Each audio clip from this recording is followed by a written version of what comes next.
恒大这艘地产界风光无限的巨轮，这次彻底沉了。自2025年8月25日上午9时起，港交所正式取消中国恒大的上市地位。消息一出，那真可谓是几家欢喜几家愁。不过这欢喜的和发愁的，可能和大家想的不太一样。如果这件事情有干的话，水泥的他妈的就个人掏出的，掏出来给你掏出吗？那你家私人飞机呢？香港的那几个豪宅呢？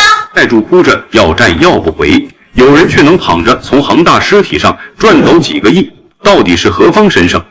咱先回头看看恒大以前多风光。2009年刚在香港上市那会儿，市值超700亿港元，是当时香港最大的内地民营房企。许家印还靠他当上过中国首富，到处盖楼搞汽车、弄文旅项目，那阵仗感觉就没有他不敢干的。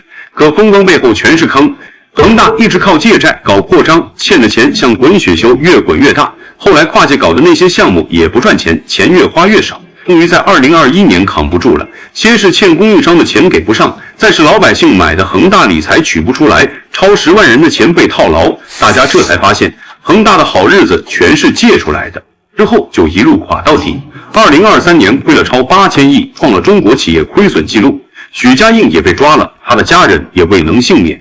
他的二儿子许腾鹤曾主导恒大财富的工作，也被一并带走调查。而许家印的前妻丁玉梅，虽然两人在恒大暴雷前就已离婚，但他也没能摆脱干系。到了2024年，香港法院直接判恒大破产清盘。也正是这时候，唯一能从恒大破产退市中获利的人出现了。这个人是谁呢？接下来咱们重点讲讲这恒大退市事件里那个看似不起眼却可能是最大赢家的角色——清盘人。首先得明确一点，清盘人不是来救场的活菩萨，也不是帮债主讨债的跑腿的，更像是企业破产后的大管家加清算官。简单说，就是公司彻底玩不转，要宣告破产清盘时，法院或者债权人找来的专业团队，专门负责收拾公司的烂摊子，把剩下的资产盘点清楚卖出去，再按规矩把钱分给该分的人。咱先从啥时候会有清盘人说起，不是公司一赔钱就需要清盘人，得是到了走投无路的地步，比如恒大欠了2.4万亿还不上钱，债权人告到香港法院，法院判强制清盘，这时候就会指定清盘人。也有公司自己撑不下去，主动申请清盘，那也得找清盘人。总之，清盘人是企业死亡流程里的关键角色，没他们，破产公司的资产就是一堆没人管的乱摊子，债主们连哭都不知道往哪儿哭。那清盘人具体干些啥？咱拿恒大的例子来说，黄永诗和他的团队，也就是安迈顾问接手后，活儿多到能把人累晕，主要分4大块。第一块是盘点家底，把公司的资产全找出来，不管藏得多深。你以为恒大只剩烂尾楼？没那么简单。清盘人要查恒大在全球的资产，香港的写字楼、内地的土地、海外的投资银行、账户里的零钱，甚至许家印他们之前可能转移的资产都得挖出来。就像家里大扫除，犄角旮旯的硬币、旧衣服都得翻出来算钱。这一步特别难，因为有些公司会把资产藏在离岸公司家族信托里，比如恒大前2把手夏海军把美国豪宅挂在老婆名下，还搞了个新生活信托。清盘人得请律师查文件，一点点把这些猫腻揪出来，跟侦探破案似的，找到这些资产之后，就进行到了第2步现金。盘点完家底，不能放着当摆设，得卖掉换钱才能还债。但这活儿可不是摆个地摊卖东西那么简单。比如恒大有1300个在建楼盘，有些烂尾了，有些还没卖出去，清盘人得找评估师算这些楼盘值多少钱，再找开发商合作接着盖，或者低价卖给其他公司。还有恒大持有的股票债券，得找券商在合适的时机抛掉，不能卖太便宜亏了，也不能等太久没人要，而且变现还得顾着保交楼，地方政府会要求优先把烂尾楼盖完交给业主。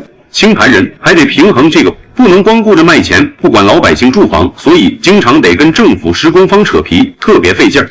然后就是第3步，追讨欠款。一般做生意做企业都是来回欠钱，货款都有周期。那么谁欠了恒大的钱，肯定都得要回来。比如恒大给某供应商付了定金，结果供应商没供货，这笔钱就得要回来。还有许家印他们之前分的60亿美元股息薪酬，清盘人认为是不当得利，这一步就想催债，但比咱们平时催朋友还钱厉害多了。清盘人有法律赋予的权利，可以直接起诉欠款的人，比如他们起诉普华永道，说普华永道审计时没发现恒大虚增收入得赔钱；起诉许家印、丁玉梅，要求他们返还股息，还申请了全球资产冻结令，让他们没法转移财产。要是对方不配合，清盘人还能请法院传唤他们作证，查他们的银行流水，最后就是将卖资产的追债回来的钱分给该分的人。这是最关键的一步，也是最容易让债主吵架的一步。很多人以为先欠的先还，但其实清盘人得按法律规定的优先级来分。清盘人自己的报酬、律师费先拿，然后是员工工资，再是有抵押的债主，比如银行贷款时押了房子的，最后才是没抵押的债主，比如供应商、买了理财的老百姓和股东。这就是为啥恒大的供应商哭诉自己拿不到8000万，而清盘人能优先拿钱，法律就这么规定的。清盘人得把卖资产的钱先扣掉自己的费用，再按顺序分给其他人，最后剩多少算多少。要是钱不够，后面的债主就只能认倒霉。分完之后，清盘人还得给法院债权人委员会交报告，说明钱怎么分的，每一笔支出都得有凭证，不能自己私吞。除了这4大块清盘，人还得处理一堆杂事，比如回答债权人的疑问，为啥我的钱还没到？跟法院汇报进展，处理公司的遗留问题。那为啥清盘人能优先拿钱？很多人觉得不公平，其实这里面有门道。你想啊，清盘人处理的都是烂摊子，公司欠了一屁股债，资产藏得深，债主吵翻天，还得跟政府、法院打交道，没点专业能力根本干不了。而且这活风险高，要是处理不好，债主会起诉清盘人，说他们没尽力，要是资产变现少了，还得背锅。所以法律规定，清盘人优先拿钱，是为了吸引专业团队来干这苦差事。要是连清盘人都赚不到钱，谁愿意花几年时间收拾恒大这种2.4万亿的烂摊子？不过清盘人也不是想拿多少拿多少，收费是有规矩的。香港破产管理署有明确的收费标准，50万港元收10%，50万到100万收7.5%，100万到500万收6.5%，超过500万的部分收1%。比如恒大变现了100亿港元资产，清盘人能拿的钱就是大约为9962万港元。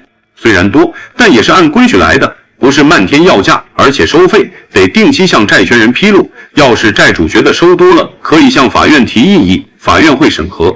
所以也不是清盘人想怎么收就怎么收。可能有人会问，清盘人会不会监守自盗？你别说，还真有人这么干。2016年，有家叫正泰集团的玩具公司倒了。这家公司早年给迪士尼、麦当劳做玩具，巅峰时在全球有几万员工，算得上玩具大王。破产后，香港法院指定了一家知名会计师事务所的2个人当清盘人，本以为是专业兜底，结果这俩清盘人直接把管家权变成了打劫权。正泰集团当时还有不少值钱的资产，内地好几处厂房，香港的写字楼，还有一笔对海外客户的3000多万应收账款。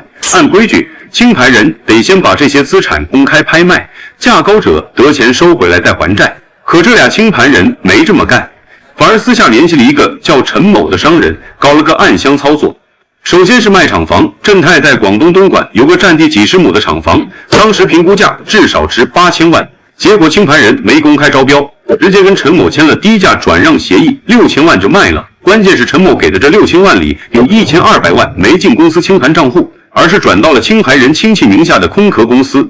接着是处理应收账款，海外有个客户欠正泰3200万，本来清盘人只要发个律师函，走个法律程序就能要回来，结果他们跟陈某串通，让陈某假装第三方催收公司，跟海外客户谈，你给2000万就行，剩下的1200万不用还了。客户当然乐意，打了2000万到陈某账户，陈某又分了500万给清盘人，剩下的1500万自己吞了。本该到手的3200万，最后只剩0，债主和员工连影子都没见着。更离谱的是，这个清盘人还借着清盘费用的名义骗钱。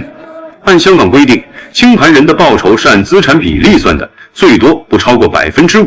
可他们伪造了一堆咨询费、律师费发票，比如找个朋友开个律所，虚开一张200万法律服务费的票钱转过去后，朋友再把180万转回清盘人手里，剩下20万当好处费。光是这么套取的费用，前后就有400多万。最后还是债主觉得不对劲，都清盘1年了，1分钱没拿到，反而听说厂房被低价卖了，于是联合起来找香港廉政公署举报。联储一查，还把这俩管家变贼的底给掀了。2021年，这俩清盘人被判了8年监禁，陈某也判了6年。可被他们吞掉的2亿多资产，大部分已经被转移到海外，追回来的连零头都不够。欠薪的员工，借钱的债主，最后只能吃个哑巴亏。那么黄永诗的案卖顾问团队会不会这么干呢？从目前的恒大清盘案进度来看，应该是不会的。毕竟香港清盘的法律法规也在不断完善，每一笔钱怎么花，收了多少报酬，都得给债权人委员会报备。比如安迈想卖恒大的香港写字楼，得先给委员会看评估报告，拍卖的时候得公开竞拍，卖完钱进哪个账户，什么时候分，都得一一说明。要是敢像之前那个正泰集团清盘人似的，自己开公司，左手倒右手，低价买资产，委员会立马能找香港法院把它换掉。债主里不仅有老百姓，还有银行，有大供应商，一个个都精得很，能让安迈随便糊弄。除此之外，还有香港法院盯着呢。安迈要起诉许家印，要冻结丁玉梅的资产，都得先跟法官申请提交详细证据，每季度还得给法院交工作报告，说明资产找了多少，卖了多少，花了多少费用。要是敢伪造的律师费发票套钱，法官一查一个准，轻则丢工作，重则坐牢。黄永诗在这行混了20年，犯不着为了这点钱拿自己的职业生涯赌。